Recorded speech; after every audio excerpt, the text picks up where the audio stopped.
सुनाती हूँ।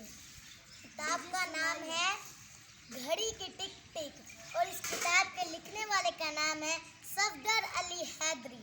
तो मैं उनकी किताब में से आपको एक कहानी सुनाने वाली हूँ। किताब का सफ़ा नंबर 61 है। किसने कहा अंगूर खट्टे हैं? मई की चिलचिलाती दोपहर में एक लोमड़ी खुराक के लिए मारी मारी फिर रही थी। एक तो भूख ने बेचैन कर रखा था, ऊपर से चल चल कर इसकी हालत खराब हो चुकी थी। आखिर थक हार कर वो एक पार्क में बैठी थी। अचानक इसकी नजर अंगूर के दरख्त पर पड़ी, जिस पर पीले पीले अंगूर के गुच्छे देखकर इसकी राल टपकने लगी।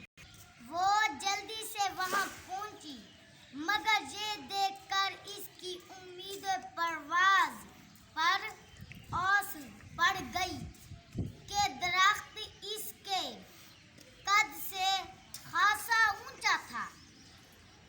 ये सब देखकर इसे कहानी अंगूर खट्टे हैं याद आ गई, जो इसकी नानी अम्मा ने इसे सुनाई थी। ये वाक्य इसके ही खानदान के किसी फर्द के साथ पेश आया था। इसने बेकरार होके इधर उधर निगाह दौड़ाई तो एक बेंच देखकर वो खुशी से उछल पड़ी।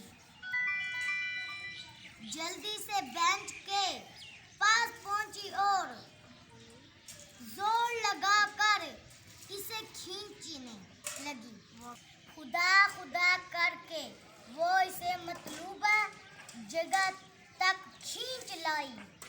इस पर चढ़कर इसने जो हाथ बढ़ाया तो पके हुए पीले पीले गुच्छों तक इसके हाथ बआसानी पहुंच गए। गुच्छे तोड़े और मजे लेकर खाने लगी। खूब सैर होकर वो बेंच से उतरी तो जबरदस्त डकार आया और वो ये कहकर घर की जानिब चल पड़ी। कौन कहता है अंगूर खट्टे हैं? मेहनत का फल भी कभी खट्टा होता है भला। मेहनत की जाए तो खट्टे अंगूर भी मीठे हो जाते हैं। बच्चों, आपको ये कहानी कैसी लगी? माशाल्लाह बहुत अच्छी लगी, बहुत अच्छी।